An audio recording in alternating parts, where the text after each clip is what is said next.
India के हालिया मौजूदा प्राइम मिनिस्टर नरेंद्र मोदी साहब की तो 3 स्टेट्स में वो जीत चुके हुए हैं।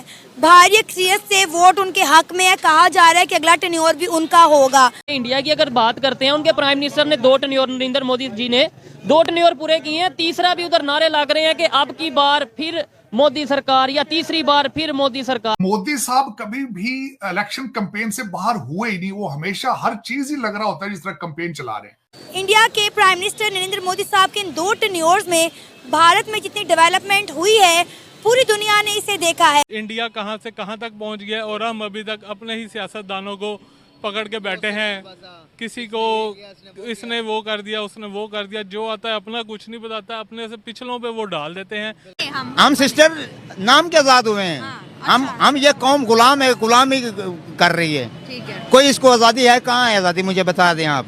प्राइम मिनिस्टर मोदी जो है इज अनस्टॉपेबल।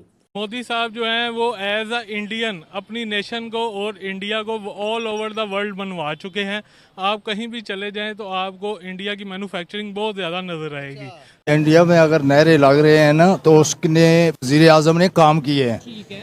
पाकिस्तान में इतने डैम नहीं बनाए जितने उसने इंडिया में डैम बनाए हैं। ऐसे ही है। और हर सनतकार को जो है ना बिजली की रिलीज देती गई। मोदी जब आ रहा था, जब नरेंद्र मोदी इनका प्राइम मिनिस्टर बना था, तो यहाँ पे हमने एक प्रोपेगेंडा किया कि जनाब हमने इंडिया अखंड भारत बनने लगा, ये होने लगा, वो होने लगा, और हम मोदी ये ऐसे कर देगा।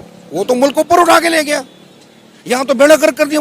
पाकिस्तान जहाँ है ना, ये मरना ही है। पाकिस्तान को जिंदा नहीं हो सकता, क्योंकि जिस तरह के साढ़े हालात ने, ये जिस तरह के साढ़े हुकूमत के हालात मालूम होते पे ना, पाकिस्तान मरेगा। नमस्कार दोस्तों, हमारे YouTube चैनल पर आपका स्वागत है। दोस्तों 5 राज्यों के विधानसभा चुनाव का रिजल्ट सामने आ चुका है, जिसमें मध्य प्रदेश, राजस्थान और छत्तीसगढ़ में मोदी सरकार ने शानदार जीत हासिल की है। लेकिन दोस्तों बीजेपी की इस जीत से पाकिस्तान परेशान है। दोस्तों पिछले 9 सालों में मोदी सरकार ने पाकिस्तान का वो हाल किया है जिसको पाकिस्तान कभी भूल नहीं सकता। और यही वजह है कि पाकिस्तानी मीडिया को अब ये डर सताने लगा है कि अगर 2024 में मोदी फिर से आ गया तो पाकिस्तान का क्या होगा। तो चलिए दोस्तों, 3 राज्यों में मोदी सरकार की जीत पर पाकिस्तानी मीडिया का क्या रिएक्शन है, आइए देखते हैं। तो नरेंद्र मोदी अपना तीसरा टेन्योर पूरा करने जा रहे हैं। मतलब 2 टेन्योर खत्म होने लगे हैं, तीसरा वो शुरू करने जा रहे हैं। उसके बाद अगर हम बात करें पाकिस्तान की, तो पाकिस्तान में कोई एक भी हमारा लीडर ऐसा नहीं है जिसने 5 साल अपना टेन्योर पूरा किया हो। होगा भी नहीं मैंने कहा। उसकी बेसिक वजह ये है कि इंडिया में अब तक मेरा ख्याल जो है ना, तकरीबन 16 बार जो है ना वो प्राइम मिनिस्टर चेंज हुआ है। इतना बड़ा मुल्क और 16 बार उसके प्राइम मिनिस्टर चेंज हुए।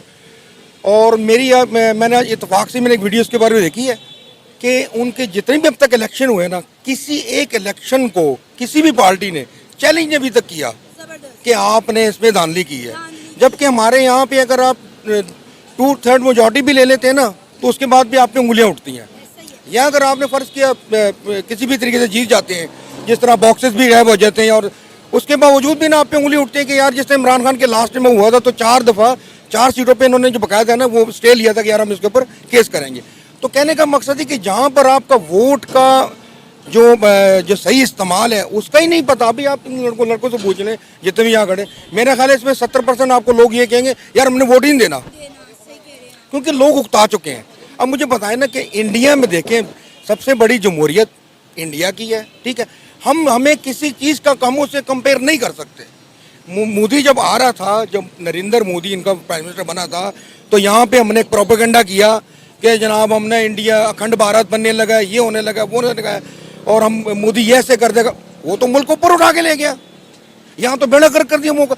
ये सारे नौजवान खड़े, सारे पाकिस्तानी हैं, किसके पास रोजगार है?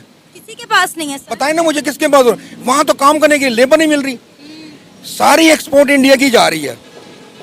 दुबई के अंदर, मैं खुद भी, दुबई के अंदर जितने मेगा स्टोर हैं, जो बड़े मेगा स्टोर हैं, यहाँ तो मेगा स्टोर आपको 2-3 बड़े बड़े स्टोर हैं, वो ना होने के बराबर है। उनके जो मेगा स्टोर मैं आपको बता रहा हूँ ना, वो इतने बड़े मेगा स्टोर है कि वो पाकिस्तान की आधी इकोनॉमी वो खुद चला सकते हैं, इतने बड़े मेगा। उन मेगा स्टोरों के अंदर जो 75% सामान है ना, वो इंडिया का पड़ा हुआ है।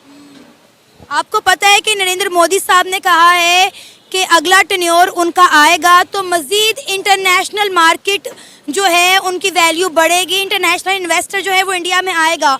ऑलरेडी पूरी दुनिया देख रही है कि नरेंद्र मोदी के 2 टेन्योर्स में भारत कहां से कहां पहुंच गया, चांद पर पहुंच गया, सूरज पर पहुंच गया।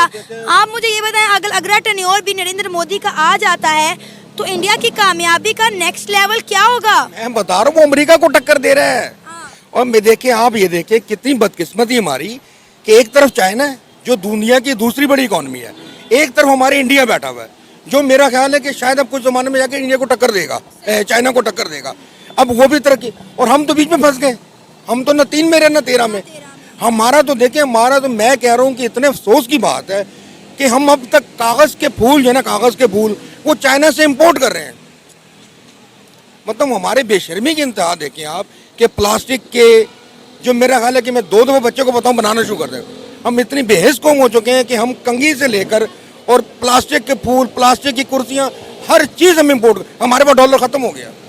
अब ये जो आपको डॉलर नजर आ रहा है ना, ये सब ऐसी फजूल सी बात है। और दूसरी बात, अब मैं आपको इलेक्शन पे आता हूँ। देखिए, इलेक्शन उसने जो वादे अपने कौम के साथ किए थे, इंडिया में 2 दफा उनके प्राइम मिनिस्टर जो है वो उन्होंने टेन्योर पूरा किया ऑलमोस्ट, और तीसरी दफा भी उम्मीद नजर आ रही है कि वही प्राइम मिनिस्टर बनेंगे।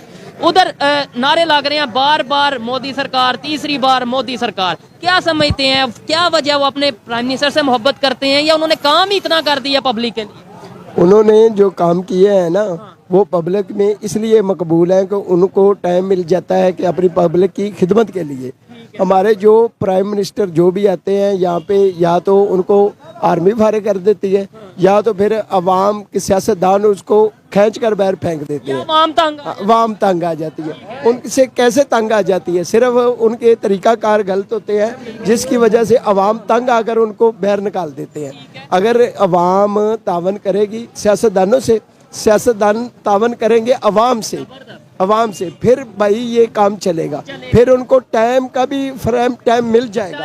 अभी तक तो किसी ने 5 साल भी पूरे नहीं किए। अच्छा, पब्लिक तो इंडिया में भी है, आर्मी भी इंडिया में ही है, फिर भी वो क्यों नहीं, ना उनकी आर्मी ना उनकी पब्लिक इंटरफेयर। आपने बोला ना यहाँ पे या तो आर्मी या फिर पब्लिक जो है वो तंग आ जाती है, ये दोनों चीजें तो वहाँ पे भी है। भाई उनका तरीकाकार अच्छा है। हमारा तरीकाकार ये है, हमारी जो आर्मी है ना, ये सियासत में देखे आ गई है, और सियासतदान आर्मी से तंग पड़ जाते हैं। यही वजह है कि आर्मी सियासतदानों से तंग, मतलब ये तो हाँ जी, तो आर्मी जब हमारे सियासतदानों को खींचती है, फिर भाई यार आर्मी की मुदाखलत आ गई है मुल्क में, जिस वजह से कोई भी वजीर आजम अपना टाइम पूरा नहीं कर सकता। तो इन सब चीजों में पाकिस्तान का कितना नुकसान हो रहा है? अंकल जी आप क्या कहेंगे? ये सारी चीजें चल रही हैं, कोई आर्मी पे इल्जाम लगाता है, कोई सियासतदानों पे इल्जाम लगाता है, कोई पब्लिक को गलत कहता है। इन सब चीजों में ये जो खिचड़ी बनी है, पाकिस्तान कहाँ पे नजर आ रहा है? ये पाकिस्तान का कितना नुकसान हो रहा है? ये जैसे कह रहे हैं, जो बात कर रहे हैं, जो अजीज साहब ने जो बात की है वो भी बिल्कुल सही कह रहे हैं। अवाम तामन करेगी सियासतदानों से तो फिर बात बनेगी। ठीक है, नहीं मैंने जो सवाल किया कि भाई सब में पाकिस्तान किधर नजर, इसमें पाकिस्तान का नुकसान हो रहा है। सन 47 से लेकर आज तक 67 सालों में पाकिस्तान बहुत पीछे चला गया।